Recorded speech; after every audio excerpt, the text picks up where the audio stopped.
Welcome to episode 13 of the Bagels and Breadsticks podcast. I'm Richard. And I'm Logan.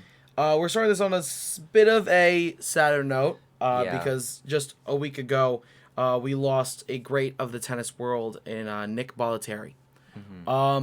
So the start of this episode is just going to be a little bit kind of more about him and who he was and the impact he's had on the tennis world, and then we're going to dive into some coaching stuff and bring it back together. Yeah. But when you texting me about that earlier this week was quite a time. I was like, whoa.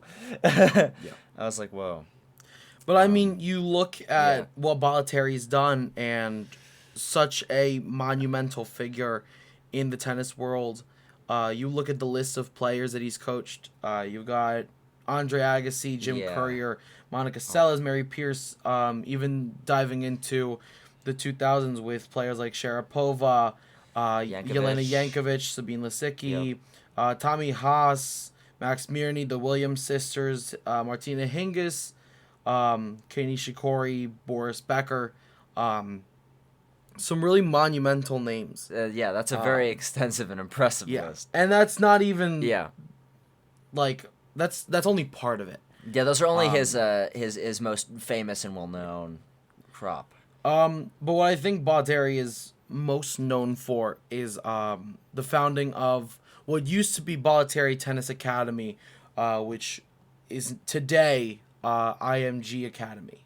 I don't know. You look at tennis academies. I mean, IMG is one of the greatest sports academies in the world, down in Florida, producing solid players every year, all the time, constantly taking on, amazing talents. And I mean, you even look at who has trained at IMG, not only in the world of tennis, even though that's where it started out. But like it extends. And it's crazy to think that he has all of these direct coaching influences that we just listed, and sort of his most famous, product is an extension of that, and he's trained so much more people, and all of his knowledge has gone to so many more places than sort of just localized to names on an ATP ranked list, in a WTA ranked list, Yeah. And these academies are huge, in helping to sort of advance players in their career, sort of from early stages to older stages, and it's just so incredible, really. I think it's hard to encapsulate the magnitude of Nick Bollettieri just because there's so much that he's done, and I mean.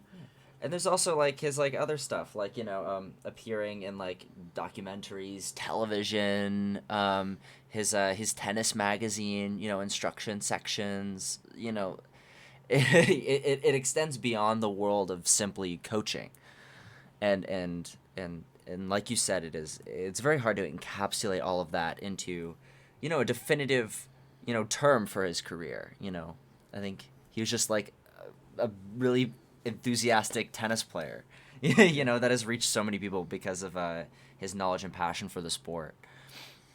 I mean, so many players credit him with some of their most, significant parts of their game, and their significant improvements so often are a credit to him. And I mean, even coaches today always talk about how they looked up to him. I mean, you look at people like Rick Macci, who's known for discovering the Williams sisters. And you look even into the world of broadcasting.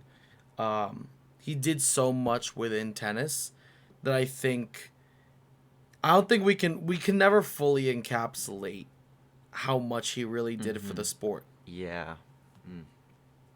But I think let's just dive into the unbelievable list of people that he coached.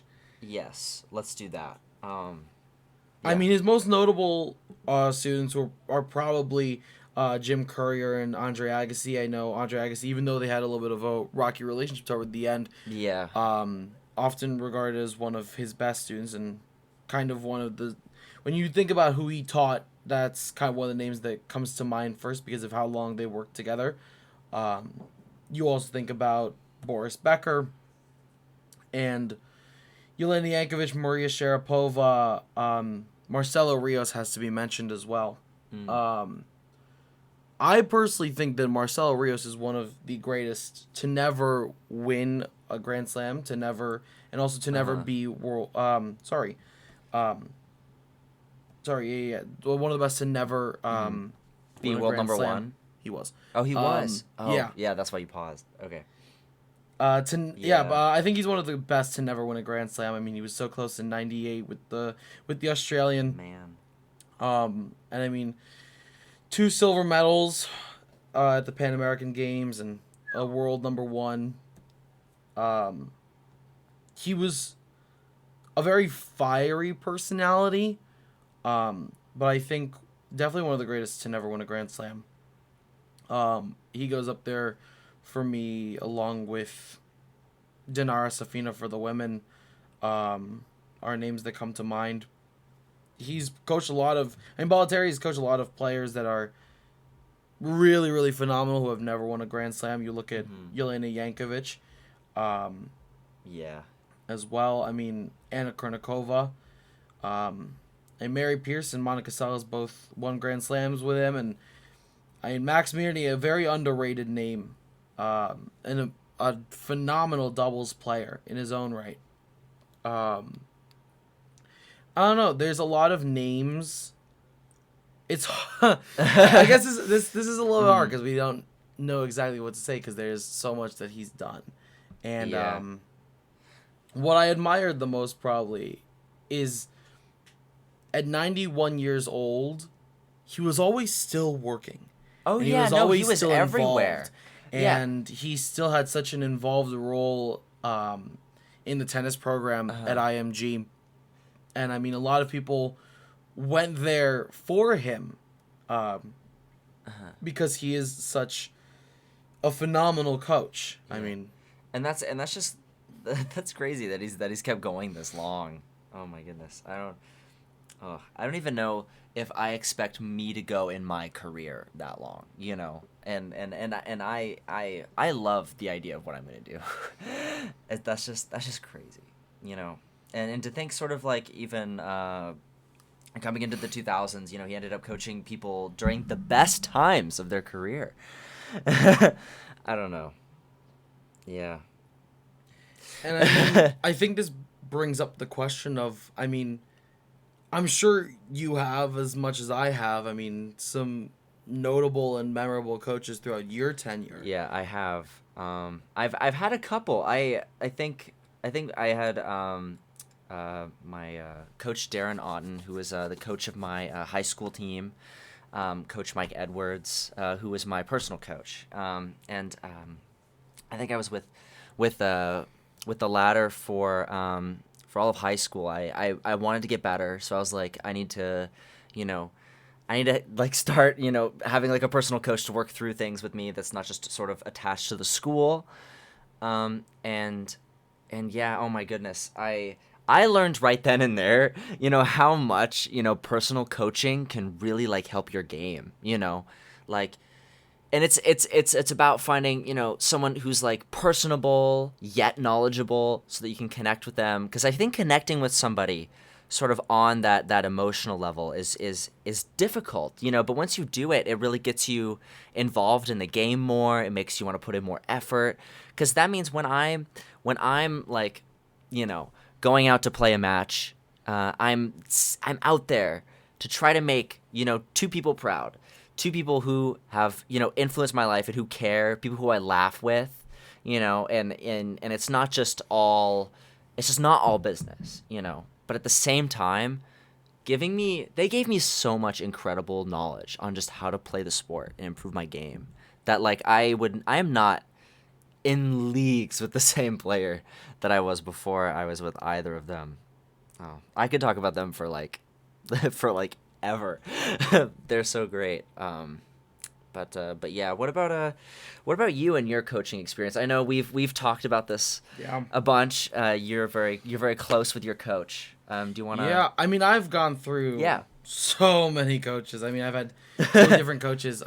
Because you kind of move and you flip around because, I mean, you want to gel with somebody, but also, I mean, it's an expensive sport. We need to acknowledge it. We acknowledge it Yes. all the time. Oh I my mean, goodness, it's yes. a very expensive sport from the gear to To the the knowledge. coaching and Yeah. stuff like that, and you know, being able to flip around so much, you kind of get to make some really awesome connections. I mean, I trained at a local tennis center nearby my house for a year. It was called Sound Shore. Is no longer there, um, but that's where I met my current coach, who I'll get into a second. And then after that year was over, I kind of stayed in one place. And and during the high school season, I played in high school, and then during the summer, I went and trained at Grand Slam Academy, a Grand Slam Tennis Center, and had some really phenomenal coaches there that kind of helped me adapt and improve my game as I got older. Um, but then kind of all roads led back to one guy, and that's my coach right now, and that's Richard Henry, who I sure hope I can get on this podcast on a future episode. Shout out Vibe Tennis. Go check it out if you're listening to Yep. this. Go check out Vibe Tennis. But yeah, I mean, Rich knew me when I was a kid. I mean, he knew me when I was. I mean, we met when I was in fourth grade. Was that one year when we worked together, and then I was looking for a summer job because I knew I was coming. I knew I was going out to college, and I knew I needed to make some money, and so I started reaching out here there. I knew I wanted to, I knew I wanted my summer job to be in tennis because I knew, I was always told, if you pick what you love, everything else will follow, and so, he was actually, I reached out to a bunch of places, and he was the only one that responded, and it kind of Wow. worked out that way. Yeah, that did work out. I worked with him for the summer, and when we had spare moments, when I would go in and hit and whatnot, and I mean, he would watch me, and we would even do personal sessions where he would kind of just hit with me, and it was like a private, but we were both working per se. I mean, we didn't have anything to do at the moment. We were free, and we both loved the sport so much. We just went out and started hitting, and he made observations, and he really, really changed my game for the better. I mean, there's always growing, and there's always things to work on, and when you have someone who knows the sport the way he does, I mean, there's no limit to what he can improve because there's a lot of work to do always. Yeah. But I think you mentioned kind of making a connection, and I don't know, after that, after I was hired, I didn't know how closely I'd be working with him. But I think Rich and I have gotten pretty close over the 2 years now that I've worked for him, and not only is he a phenomenal coach, he's also a phenomenal mentor. Because I think there's a little bit of a difference there. I think so. I take coach I think there to is. a point of, improving my game on the court, but I think mentor when it comes to wisdom off the court. Yeah. And he knows so much. He knows the industry in and out, and he's helped me out a lot with kind of advice and Yeah. just generally understanding the field more, understanding the industry, and I mean, it's been 2 amazing years working for him, and it looks like things will go on to become 3 and more, and I mean, it's kind of fun when you have a coach and that becomes a deeper relationship, because I mean, I trust whatever he tells me, regarding the tennis world, whether it be how I play on court, whether it be, career wise off court. There just becomes a deeper respect. Like, there's a mutual respect that he respects me and I respect him, and that's, I think, really important when you look at successful partnerships. Right. No, 100%. Like I know my independent coach, Coach Mike, and I, we have like a lot of conversations that don't just necessarily relate to tennis. And you're right in saying that mentorism in coaching is like different, you know. And I feel like in multiple ways he was and still is, you know, a coach and a mentor of mine. I really respect him, and I don't know. I remember in the last episode when I was kind of talking about my fiery era, where I was a bit of I don't even know how to describe myself, but Yeah. um, he, he definitely played a big part in sort of helping me to sort of regain sort of my psychological hold over myself as an individual sports player.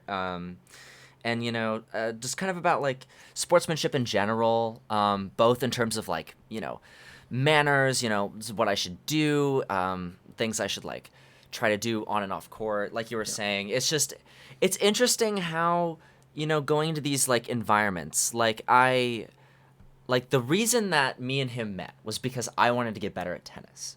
But I am, you know, sort of emerging from, you know, experiences in that relationship, you know, being like a more well-rounded person. And I think that's just like an incredibly like powerful thing, you know.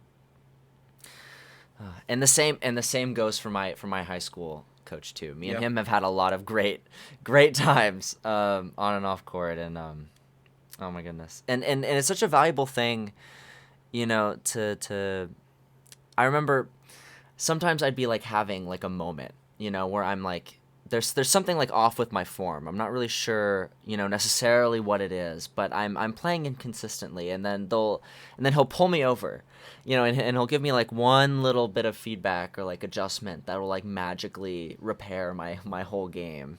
I don't know.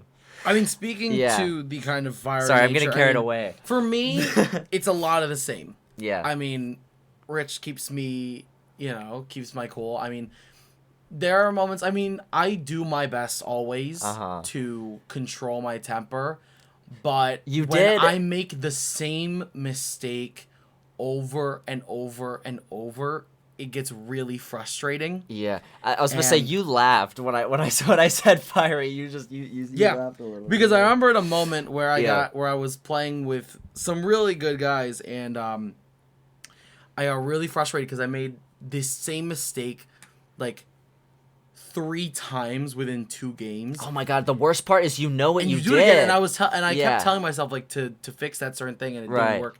And I remember one time just like I just like bent, I just like crouched down and like tossed my racket, and I remember hearing Rich's booming voice over to me go, "Are you kidding me?" Yes. The Yes. idea of Yes. don't drop your racket, especially because I'm an employee. You know, it's just a bad Yeah. look. It is. But it's frustrating. I remember like A good coach will check you like yeah, that. I know, and he Yeah. kind of pulls his head and he's like, "Listen, I get it. You're frustrated, but don't do that. Don't ever do that." And he was like, "Keep your cool." He was, you know, but it was also he knows me, so there was also the level of like, "Listen, I know you're gonna be your own biggest critic. I know you're gonna think, you know, that this was crappy to do or whatever. You know, that shot was Yeah. stupid or whatever." Yeah. But it's like, he was like, "I know that you know what you did wrong." You know, so it's Right. kind of keeping your composure at that point and just kind of brushing it off and moving on to the next point, taking it point by point. Right. But I mean, I think that also plays into the kind of how much stronger like our partnership can be when he knows me better, because Exactly. if he knows me, then Exactly. he knows, you know, sometimes he knows what's going through And then my it mind. becomes a He knows mutual I'm respect frustrated. relationship He too. knows I'm frustrated. He Yeah. knows that what's going through my mind is a lot of curse words and a Yeah. lot of, you know, Uh-huh. you idiot, you know, what are you doing, you know? And he knows that you are aware of what you are doing, you know, that's not working. And that you know. Yeah. But I think that makes it so much easier to work together. I mean, There's so many things, and it's like it's so funny when I think back and remember moments where it's like we were hitting, and then he told me something, and then I fixed it, and he was like, and then it's like cheering, it's like yes, and it's like finally, and Mm-hmm. I think a good coach should, like you said, should check you, but Yeah. but is gonna be there in the highs and the lows and understand what's going on, and Uh-huh. I mean he's watched me play some some high level stuff, and Yeah. especially when I play with people that are better than me, there's also the level of like I'm kicking myself a lot because Yeah. I'm gonna lose points, and I know I'm not the best. Nor will I Right. ever expect myself to be the best, but I Yeah. mean, he knows I'm kicking myself, and he knows, he's seen me real frustrated. But I think working through the highs and the lows makes it so much better. And like you said, I mean, same thing for me and my coach. I mean, we've had fun moments on court, off court. I mean, so many times we're both free. Like I have nothing to do in the moment. He has nothing to do in the moment. We'll just sit down on the couch, like turn on Tennis Channel, and just like do Ah. exactly what Yeah. commentators do. Just sit down and talk about what's going on, and it's a That's just lot of wonderful. fun. Oh my gosh. So, like literally, it's so fun because like sometimes after I'd have practice sessions with Coach Mike on the weekends, and we'd like talk about all the tennis tournaments that were going on, and it gets so funny.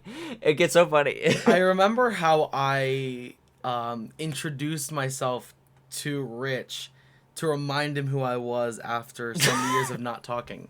Okay. And it is one of the funniest descriptions I've ever given of myself. Okay. But I called him and I was like, "Hey, it's Richard. I don't know if you remember me, but I mean, you coached me at Sound Shore, and I gave him like I remember like it was like Friday nights, and I was like, if you don't remember me, I was the loud Asian kid who could not shut up about the pro tour, who was so obsessed with tennis, and he knew it right away, and it He's was like, oh, it's you. yeah, he knew, and then we met in person, Yeah. and it was like, hey again, like it's real, and I remember, because I was laughing about it with my coach, with my boss, and he was like, and Rich was telling him like how we were connected and stuff, and it was so funny, and I mean, he's opened a lot of doors for me. I mean, he got me, he helped me land that coaching gig during the summer, but what I think is really nice about kind of the way that Rich and I work, he kind of when I'm two fun stories. One, on my first day, my boss, the director of the program, introduced me to one of my coworkers, one of the other junior pros that would be working with me, and like to describe their relationship, he goes, "This guy is to me what you are to Rich." It's a long-standing, They worked continuously together, even though me and Rich had like a decent long break. Yeah. But I think that also shows a level of understanding, there. But what that led to was when I worked with the senior pros who knew Rich. Yeah. I remember one of my first interactions was one of the more seasoned coaches comes up to me and they were just like, "Oh, you're Rich's guy," and there was an immediate level of respect that came attached to being referred by Rich. There was an understanding of if Rich thinks this guy is good, he must be good. Right. Because, it also speaks volumes to the relationship of trust that's there, and that's uberly important, I think. Oh, 100%. When you have a coach. Yeah. I mean, you look at some of the most, successful relationships on tour, and even relationships just in general that are still going on today. I mean, you've got, Simona Halep and Patrick Mouratoglou. There's so much trust that she had to put in him. She changed so much of her team and so many things, because she trusted him. And it's so important that you can trust your coach to do what's best for you. 100%. And when Rich instills that trust in me and, sends, me to this guy and is like, I know this kid's the real deal. To come in and to know that he had said that, and, that there was now an established level of respect. Made it a lot easier for me to gel into my workplace. I mean, at the end of the Sure, week, yeah. at the end of the week, I was really happy with the job, and I was happy with, you know, the environment. And I think that precedent was started because, and I talk about this with Rich all the time, and I was like, I think it starts with the precedent of I didn't have to lay any groundwork. A lot of the other junior pros had been going to this club for, you know, years, and they had personal relationships with the coaches that they were now working with because they were, you know, because those were their coaches. Yeah. But I could come in, because Rich didn't work there during the summer. I could come in and be on a level playing field because there was an understood precedent of Rich sent this kid because he thought it was good and is someone whose opinion we respect. He must be good because he said he's good, you know? Yeah. No, yeah, it's like trust is extremely, you know, important in both sides of the relationship. I remember it I don't know, it just changes your game so much when you know, trust somebody and you're willing to, you know, experiment and to kind of go into different new realms with them. Like I wouldn't have my crazy stupid like really Western grip if my coach had one day, if Coach Mike had one day pulled me aside and said, let's try this. And he just rotated the racket like 45 degrees in my hand and just put his hands up and was like, all right, now let's warm up.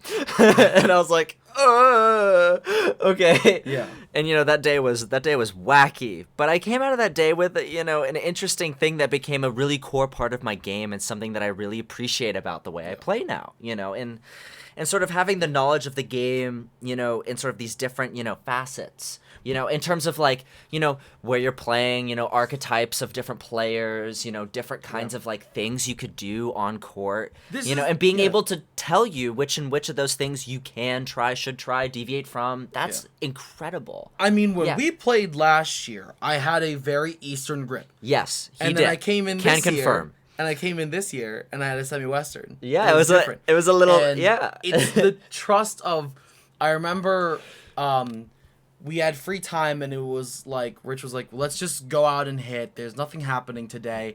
We pulled out the ball machine, and he was like, instead of me hitting with you, you're going to hit on the ball machine, because now we had one. And he was like, I'm just going to stand here, and I'm going to watch you, and we're going to do this properly. And I just stood, and I just hit a crap ton of forehands. And I remember he looks at me, he was like, how the heck are you holding that thing? And I go here, and I go Eastern, and he goes, oh no, we're switching that right now. But it goes back to trust, because having the trust to look at him and say, you know, okay, let's go for it, and switch it, and then like that's huge. You've been playing like that forever. But no, I've been playing. I mean, I've been playing like with the Eastern grip I had been playing with Eastern grip for about 3 years. Okay, but that's a long time though. But I remember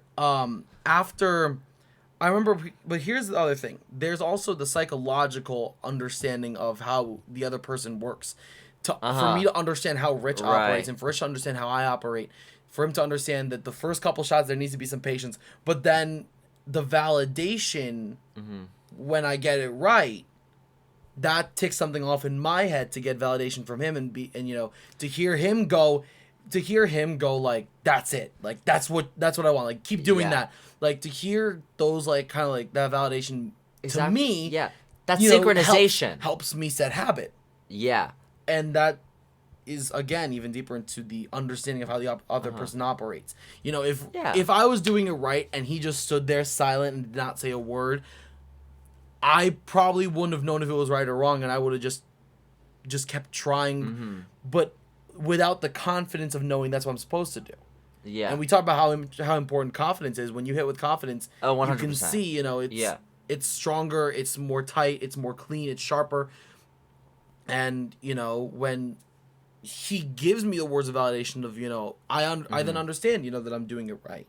Yeah. And that's super important. And it's also kind of the whole, like, you know, let's sit down and figure this out, right? Which is also great. Because I remember this was, I'd say a year after my grip switch, I was having another sort of like grip crisis because I think my hand was edging over just a little more than it probably should have been. And I was just having like a really not good and consistent time. And he was like, let's figure this out. Yeah. Like we're going to devote a whole lesson, you know, to just you hitting the ball. You know, we're going to see, you know, what we can do with that. And my goodness, yeah, no, it's because he understands that there's a part of me, that just will not function right on my game if one part of my game is off. Then just the rest of me is gonna be focused sort of on that. So he sits me down. He's like, let's figure this out now. And then we'll sort of, next week we'll go back to like, other stuff, right? Yeah. It's very important to sort of reach that synchronization, because then you get the most out of each other, right? If you're both working on the same level. But I think what I appreciate the most out of my kind of relationship with Rich is that because I work for him, he doesn't need to do this, but he puts a lot of trust in my opinion. Yeah. And when it comes to, for example, getting new demos for the shop, he usually, if not always, asks me, shoots me a text or calls me and is like, hey, I'm at the shop, like, or like I'm at, where, the store where we get our stuff from. And he's like, do you have any opinion on like what racket I should get? And like, besides the fact that he knows the stuff himself, he appreciates that I have a knowledge as well and trusts me enough to tell him, I think that so-and-so racket should be bought because this and this. Yes. Right. And I understand like certain stuff a certain way. So, I mean, he doesn't have to call me. He doesn't have to do this or that. He's the director of tennis. He, for all means, could go buy the racket and say, screw what Richard has to think. But he calls me and he says, like, what do you think about this? Mm-hmm. Do you think I should be getting something different? And he checks with me to make sure also, stuff is in place. Do we need more of this string? Do we need more of that? Do we need more of that? And there is an appreciation that I hold for him trusting my opinion enough to call me and do that kind of stuff. Yeah.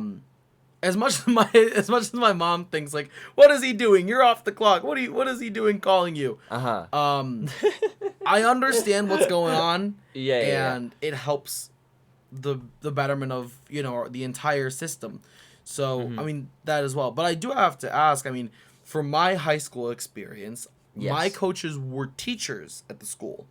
Was your coach hired or was he a teacher? He was hired. Oh, he was hired. He was hired. Yep. And oh my goodness, it's funny because my independent coach and my high school coach like knew of each other. Yeah. From something I forgot exactly how, but they knew of each other, which was crazy. But no, he was a good player. He was well rounded. He didn't. I'm not 100% positive on some of his career feats, but it's very cool. The fact that they ended up hiring him, like he brought so many like good things to our tennis team, as a whole, and I think he ended up spending a lot of time kind of like helping some of the like players that like weren't sort of at the top of the seed range to kind of like improve their game, get ready.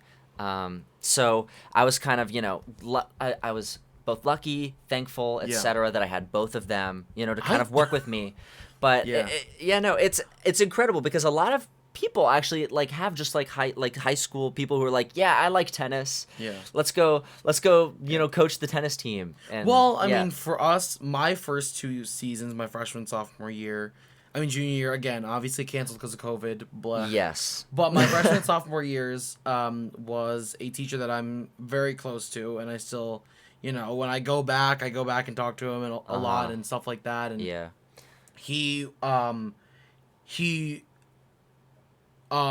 he's an alum of our high school, of my high school, and he played for them for all 4 years. Whoa. He won. I want to say he won 2 championships as a player. Wow. And then in my sophomore year, he coached us to a championship. He was bred in-house. So it was, I loved playing for him. That's so cool. Because, it was also very funny because I got so used to calling him by his first name. I remember he subbed for one of my classes because at the time he only taught freshmen. So I remember he subbed for one of my classes like sophomore, junior, year. And I remember he walked in the room and I called him by his first name and he was like, "Nope, for the class period, I am Mr. D." Yeah. I am not, and it was, here's the thing. I loved playing for him. He That's so was cool. the best, and he worked his hardest to make sure that everyone got equal training and equal, you know, stuff like that, and that was always appreciated. You know, That's why I'm so thankful for me because one of my math teachers actually became an assistant coach, and he was a really big tennis fan. He's played tennis a lot in his life, and he comes out, you know. So now it's not just, you know, Coach Darren running the show. You know, it's like him, and it ended up becoming like a great sort of dynamic and distribution kind of in my latter years of playing. But for me, stuff happened after sophomore year that will not be mentioned. And our coach decided to leave, and on record, the players, we agreed with him. Sure, but yeah. we got a new coach to take his place, and he did really well with it. Honestly, we were a little bit we were a little bit hesitant. He had experience coaching high school tennis, but he wasn't by any means of the word a player or a coach. You don't have to be an amazing player to be an amazing coach. Exactly. It's because it's a different, you know, league of knowledge, you know. But what I appreciated about him was that he kind of sat down with, because this was for our senior year where we actually got to have a full season, and he kind of sat down with the captains. First of all, my appreciation that he picked me to be captain was through the roof.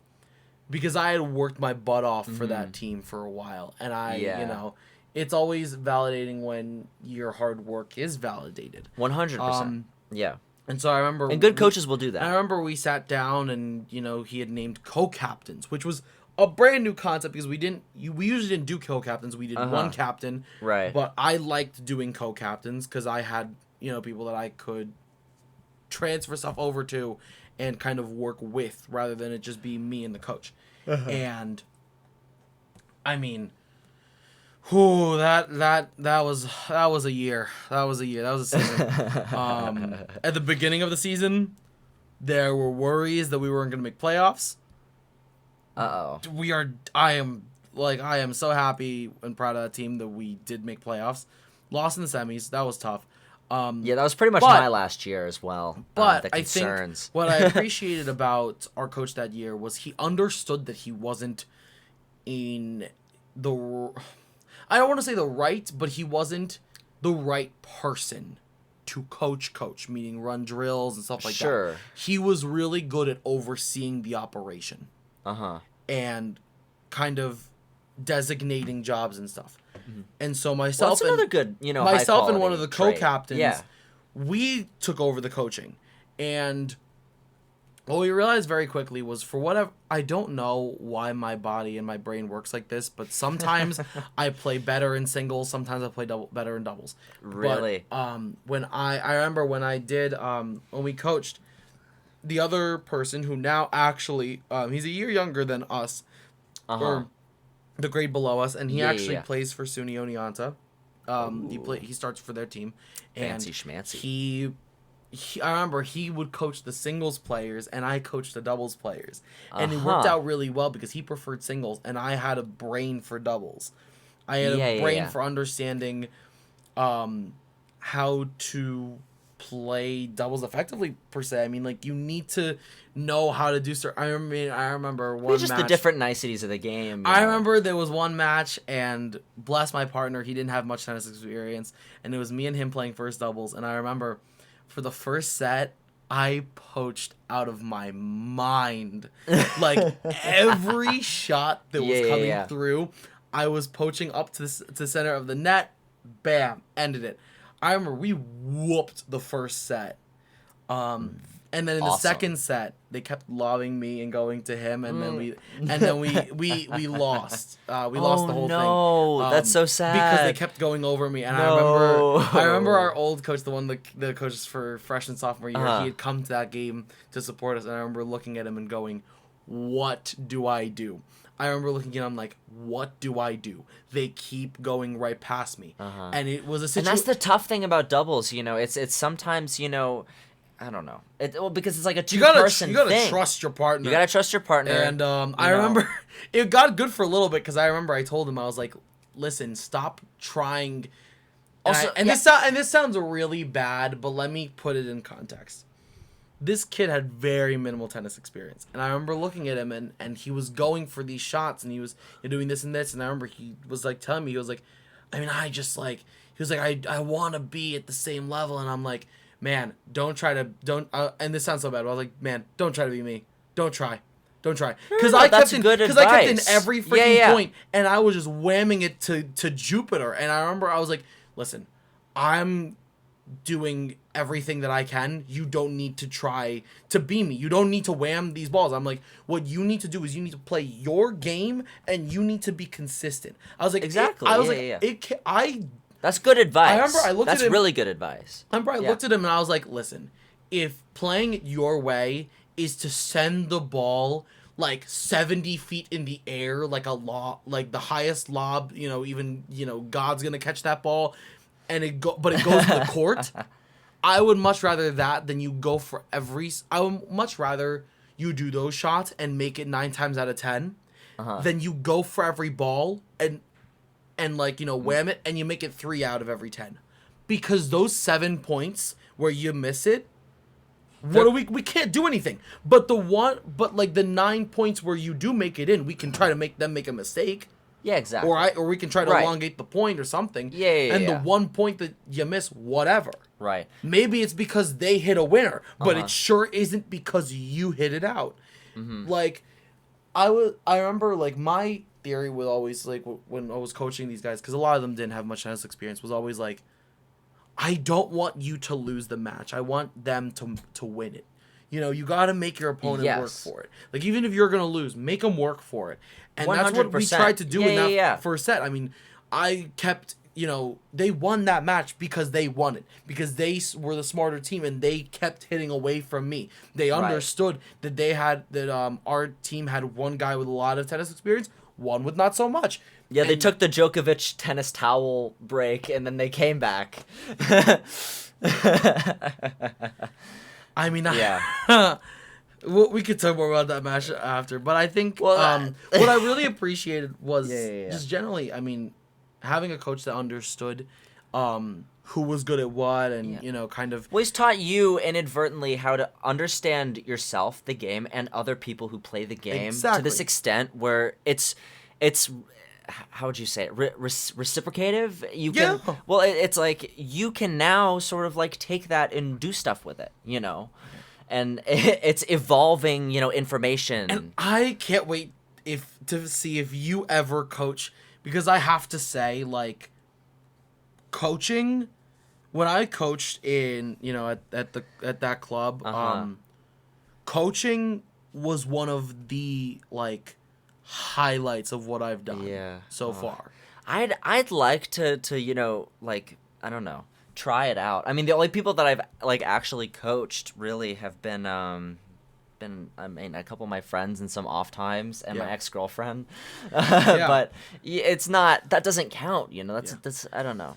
But it's so fulfilling and it's really fun because you kind of get to understand it from the other side.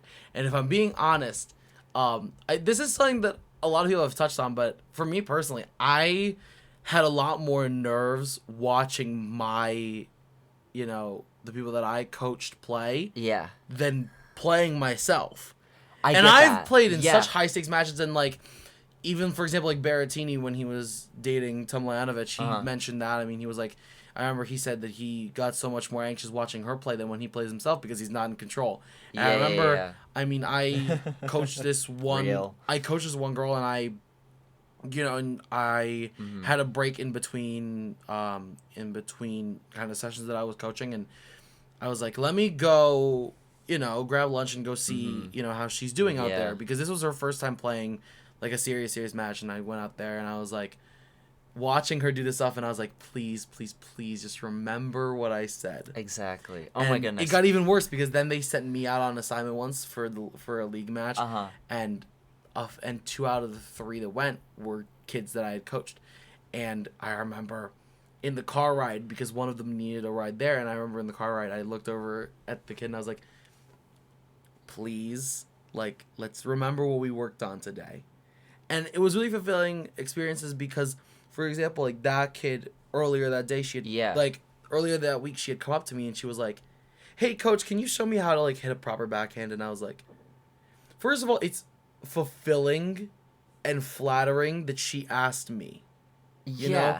I don't know. Right. It's something about like you kind of now understand because I've been coaching this kid for like the second week now, and it's like apparently she now trusts my opinion enough, and it was a lot of fun to kind of get to do like it cycles a one-on-one back to that kinda, level like, of trust, you know. like a one-on-one teaching thing for her, and she, oh my god, like from the first week that I worked with her to like the end of her time at the program, like she got so much better, and it's like it's fulfilling because you then get to watch them play and you get to be like that's that's what I showed them, and it's so fulfilling, and they, I don't know, You're making like, it sound so fun. I've never experienced no, because that. it's a lot of fun. Yeah, the closest I've gone to that is just me seeing my friends play, and I'll get really anxious watching my friends play. I'll be like,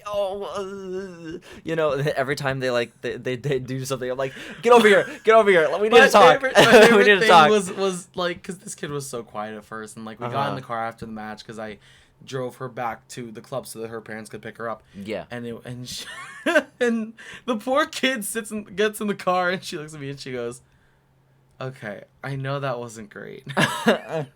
Just starts off with that. And we just starts off with that. Listen, I know we need, and it just like the car ride back was just like, how do we improve? And it was a lot of fun. And then, very nice. I mean, I don't know, like coaching is a really fulfilling thing to do because it's kind of like you get to relay the knowledge back, and I don't know, it's funny because like sometimes people who play really well coach really well. Sometimes people who play really well don't coach very well, and sometimes it's vice versa. It's like the whole teach a man to fish analogy.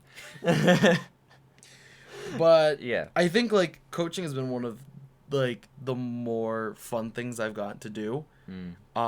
But I think also it brings a lot of kind of insight to what I do with broadcast because you understand what's going on. I was gonna bring that up. You understand what's going on, behind the scenes in the training sessions. To a certain degree. But also, your ability to sort of, coach and to work with other people has given you this sort of skill that you can apply right to that broadcasting angle. Like I know if I ever want to, I don't know, if I want to, direct things, then I could possibly, go in there with a coaching angle. Yeah. Right. And I'll get to sort of, see this relationship where I give advice, I say this and that, and then I see it sort of come to fruition in some way, I think that coaching could be a very interesting angle for me. I should give it a shot. You're enticing me, Richard. Well, you're smiling at me and you're enticing me. That's really good. Hopefully I can fully convince you. But that's for something to do off camera. Yes. And with that, that's all the time we have for this week. Yes. Goodbye.